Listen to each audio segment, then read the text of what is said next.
how to fix WhatsApp call enable problem easily and fast. Hello guys, welcome back to this new tutorial.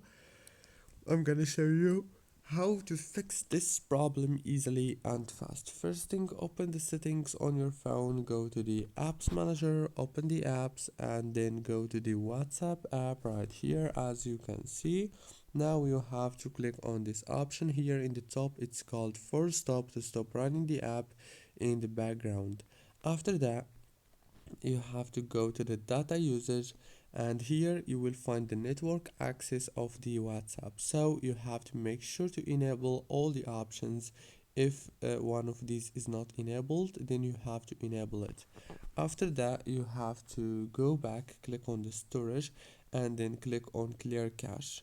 Don't worry, after you click on clear cache, you won't lose any data. So just click on it and then go back. Now restart your phone and reopen WhatsApp. Don't forget to like, subscribe.